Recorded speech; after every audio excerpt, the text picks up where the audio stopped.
Hello everyone, I'm the Artie Dans from Asian Film Fans and the Artie Dans YouTube channels, whichever one you are watching this review on, and welcome to this review of the 2022-2023 Chinese disaster film called Flashover by Oxity Peng. First, let's check out what this movie's about. Loosely based on the true event of an explosion and subsequent fire at a chemical factory in an industrial park after an earthquake, a tight-knit group of firefighters from the local fire and rescue team are tasked with the mammoth mission of attempting to get the rapidly spreading fire under control while also sweeping the rubble for and rescuing survivors. When it's clear that backup is not going to arrive in the short term, they split up into smaller teams to complete their individual missions, facing a series of escalating disasters and dangerous events as the fire spreads to the nearby hydrogen tanks, which will cause a catastrophic disaster if they explode. So firstly, this is a pretty action-packed action disaster movie. Now, it's based on a true event, which a lot of Chinese disaster movies seem to be based on, but it doesn't seem like the movie is completely inspired by it because there's no direct reference to that event, which appears to be the 2017 disaster in Tianjin, with a whole bunch of explosions at a chemical factory occurred there. Now, what you're left with, firstly, before we hit into the movie review, is the lingering thought of how this could all happen and why there are so many chemicals in one location. And the movie papers over the government's complicitness in why everything happened, and instead it kind of showcases more of their attempted rescue effects. And in fact, the government plays a very, very, very small role in this film. Now, I want to juxtapose that with a Japanese film called Fukushima 50, which was released a couple of years ago, and was about the disaster that happened in Fukushima after the tsunami hit the power plant there. If you remember that movie, there is a lot of scenes in that movie that discuss the lead up to the event, why it happened, how it could have been avoided if certain safety protocols had been followed. None of that happens in this film, and it's quite obvious that there is a lot of safety protocols that were never followed that have caused this event to happen. I feel that without having that element in this film, it's really hard to take this movie and thus any Chinese disaster movie seriously. It's all about search and rescue.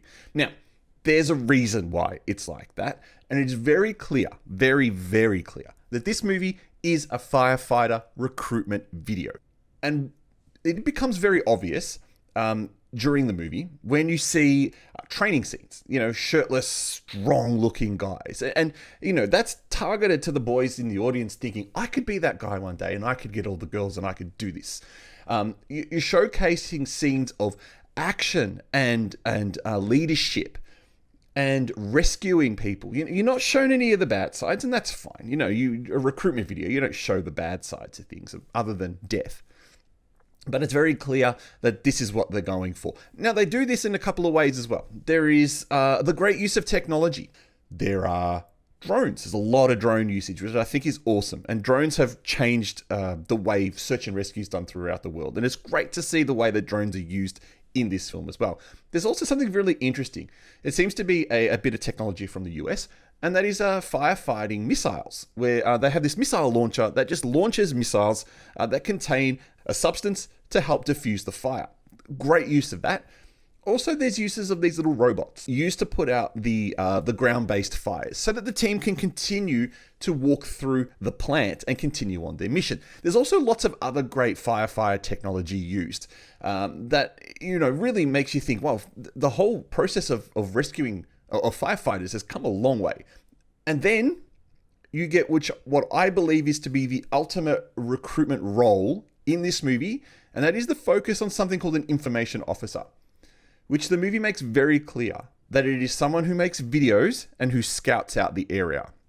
It's obvious, very obvious, that this is targeted at those people who make Chinese TikTok videos, people who make WeChat videos, to kind of say, look, you've got this useless skill, you've got this great skill that you're using for something useless.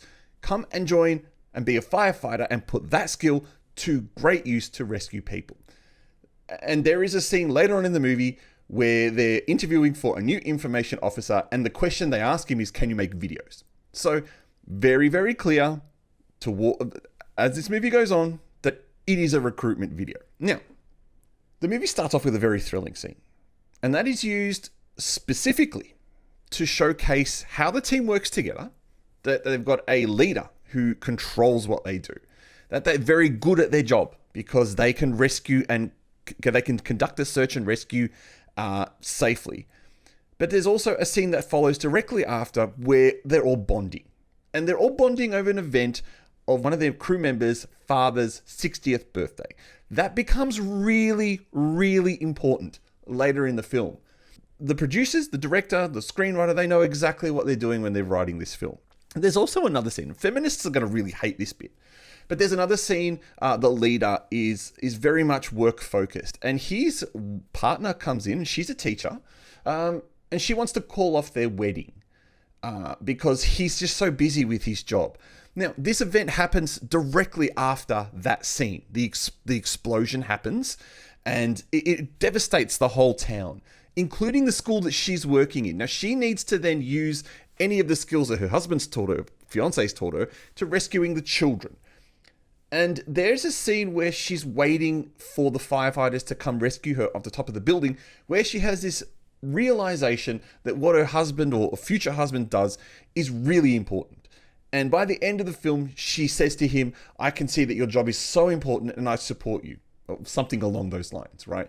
As I said, feminists are going to hate it. They're going to put the woman back in the kitchen, raise the kids. The husband goes out and does all the work. And so what you get is a lot of over dramatizing in the film. And it's non-stop. Scenes of disaster to disaster to disaster. Every scene has an element of danger, and thus every scene has an element of tragedy. And that gets a bit fatiguing after a while, if that is even a correct word. Because you just know that something's always going to happen. And there's this 10, 15, 20-minute stance that happens every time. Yep, we're going to have a tragedy. Yep, we're going to have something bad happen. Then, of course, you've got the overuse of CGI. Now, to be fair, I would have hated to have seen a movie like this done in practical effects, because there's no way you want to be blowing up chemicals in this kind of environmentally conscious day and age. It's not the 80s anymore where we would do stuff like that. CGI explosions, CGI fire just doesn't look good. And maybe it's just the way the Chinese are doing it. It just doesn't come across that great. So you've got an overemphasis on drama, an overemphasis on tragedy, and then you've got an overuse of CGI and the dangers that it brings. By the end of the film, it's a 2-hour film. By the end of the film, you're kind of just glad it's over, because you're watching it thinking, I'm really not sure how much more of this I can watch. And it's a real stark difference from what Oxley Pung delivered 10 years ago. So Oxley Pung's the director of this one. 10 years ago, in 2013, he directed and released Out of Inferno, Hong Kong action movie starring my favorite, Louis Koo. That's more of a brother-based drama film with action elements about rescuing people trapped in a tall building where a fire breaks out. This is just that times 10 million. It's just disasters happening everywhere. So it's very clear difference between Oxley's last firefighter film and this one. So what you can compare this film to is a 2019 film, The Bravest. Now, Bravest was a box office hit. It smashed it in the box office. This movie didn't do anywhere near that well. This movie was actually delayed a good 8 months. It was supposed to release August last year. Ended up coming out about May of this year in 2023. Did not do that well in the box office, and it's quite obvious why. So then, if I was to give it a rating, I'm struggling to give it more than 2 stars. Now, that 2 stars is about average for a disaster film. 2.5, 3 stars. I would say very average for a very common score for a disaster film. This one scores at the lower end of that. And why? Because the action's still good, and the scenes are still thrilling. There's just too much, and it's overboard. And the lack of government acknowledgement of their complicitness in this event it takes points away. China wants to use movies and music and its entertainment as a way of breaking through and spreading its culture to the world, similar to what Korea did with K-pop and all those TV shows you see on Netflix. But Korea still had a sense of humbleness around it. I'm not saying Korea is perfect, but you can still see the flaws, the cracks behind the wallpaper. China's so desperate to not show you those cracks, and this movie is a great example of that.